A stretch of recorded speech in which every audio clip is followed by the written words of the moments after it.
तो hello guys, कैसे आप सभी। आई होप भाई आप सब लोग स्वस्थ होंगे और मस्त होंगे और भगवान की दुआ से सभी मस्त ही रहने चाहिए और स्वस्थ रहने चाहिए। तो भाई आज एक ऐसे इंजेक्शन की बात करने वाला हूँ जो कि सभी इंजेक्शन का बाप कहलाता है।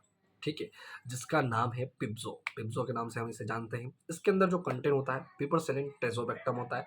मार्केट के अंदर 4.5 ग्राम के अंदर अवेलेबल होता है और बच्चों के लिए 1 ग्राम 125 mg के अंदर ये अवेलेबल होता है। ठीक है, अब बात करते हैं कि ये हायर एंटीबायोटिक क्यों है। क्योंकि ये पेनिसिलिन इंजेक्शन की जो कैटेगरी है उसमें सभी इंजेक्शन का हायर एंटीबायोटिक इसलिए कहलाता है क्योंकि सभी इंजेक्शन का ये बाप है। क्योंकि ये ग्राम नेगेटिव और ग्राम पॉजिटिव सभी तरह के बैक्टीरिया को कवर करता है और सभी तरह के बैक्टीरिया को मार देता है। ठीक है, खत्म ही कर देता है, निपटा देता है। ठीक है, तो भाई आपके सामने एक रिपोर्ट मेंशन कर रहा हूँ उधर साइड में। तो भाई इस रिपोर्ट को आप देखिए और इसके अंदर क्या है कि ल्यूकोसाइड लेवल जो कि हाई चल रहा है। तो इसके अंदर मैं एक पेशेंट को लगा रहा हूँ पिब्जो, पेपरसेलिन टेजोबैक्टम। अब वो कैसे क्या लगा रहा हूँ और उस पेशेंट को ये जो 16,400 के अंदर इसके अंदर जो ल्यूकोसाइड आ रही है इसके अंदर इस क्योंकि डब्ल्यूबीसी बढ़ गई मतलब इन्फेक्शन बहुत ज़्यादा है।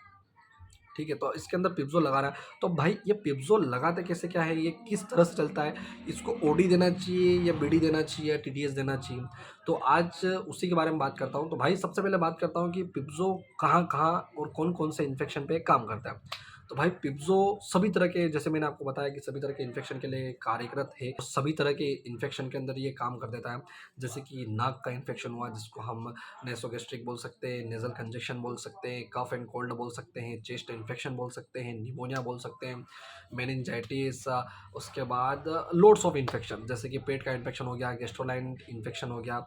ठीक है, उसके बाद आंतों का इन्फेक्शन हो गया, स्मॉल इंटेस्टाइन इन्फेक्शन जैसे बोलते हैं वो इन्फेक्शन हो गया, इलियम इन्फेक्शन हो गया, उसके अंदर भी एक काम करता है। उसके बाद बोन का जो बोन का कोई सब इन्फेक्शन है उसके अंदर ये काम करता है। हड्डियों का जो इन्फेक्शन होता है इसके अंदर भी काम करता है। और बहुत सारे जो घाव है जो भरते ही नहीं है उसके अंदर भी ये काम करता है। क्योंकि ये ग्राम पॉजिटिव और ग्राम नेगेटिव सभी तरह के बैक्टीरिया को कवर कर रहा है। और नाक का कोई सा संक्रमण है, कोई सा इन्फेक्शन है, कान का कोई सा संक्रमण है, कोई सा इन्फेक्शन है, उसके बाद आइज का कोई सा इन्फेक्शन है, सभी तरह के मतलब बॉडी के अंदर जितने भी इन्फेक्शन है वो सभी तरह के इन्फेक्शन को ये कवर करने का काम करता है, उसके लिए सक्षम है। ठीक है, तो भाई अब बात करते हैं ये मैं टाइफाइड बुखार के अंदर जो कि मैं आपको जो रिपोर्ट दिखा रहा हूँ इसके अंदर टाइफाइड बुखार भी है पेशेंट को, मतलब टाइफाइड बुखार भी है और वो भी पॉजिटिव आ रहा है। तो उसके अंदर भी ये इंजेक्शन को लगाया जाता है।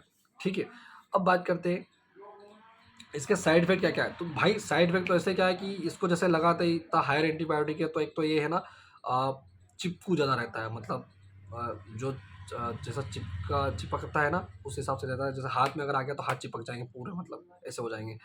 तो ये भाई ये बॉडी के अंदर समथिंग 7 से 10 डेज तक 7 से 10 दिन तक पूरा डब्ल्यूबीसी के साथ में चलता रहता है। ठीक है, तो मतलब ये अगर अपन ने किसी को दे दिया पिपरसेलिन टेजोबैक्टर तो ये इन्फेक्शन के लिए 7 से 10 दिन तक काम करता ही रहेगा। मतलब ये डब्ल्यूबीसी के साथ में गाड़ी में बैठ जाता है और चलो इन्फेक्शन को मारने निकल जाता है। ठीक है, तो ये ऐसे काम करता है भाई।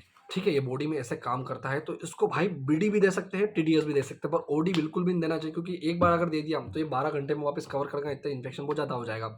मतलब इसके साथ में आपको देना पड़ेगा। क्योंकि जैसे जैसे इसको अगर मतलब जैसे जैसे बॉडी के अंदर जाएगा टेजोबैक्टम, पिपरसेलिन टेजोबैक्टम, तो बॉडी के अंदर हीट ज़्यादा प्रोड्यूस होगी जिसके अंदर जैसे कि पेशेंट को लग सकता है कि घबराहट होए, थोड़ा सा क्या बुखार जैसा लगने लग जाए, ऐसा कुछ होए। तो भाई ये क्या है कि डब्ल्यूबीसी भी इंक्रीज कर देता है। फिर उसके बाद डब्ल्यूबीसी को धीरे धीरे इन्फेक्शन को खत्म करने के बाद डब्ल्यूबीसी नॉर्मल हो जाती थी। ठीक है, तो भाई आज का कैसे क्या वीडियो लगा, अगर अच्छा लगा तो प्लीज़ चैनल को सब्सक्राइब करके वीडियो को लाइक करना ना भूलें। मिलते हैं ऐसे ही वीडियो के लिए, तो भाई प्लीज़ चैनल को सब्सक्राइब कर लेना। मिलते हैं नेक्स्ट वीडियो में, तब तक के लिए बाय बाय।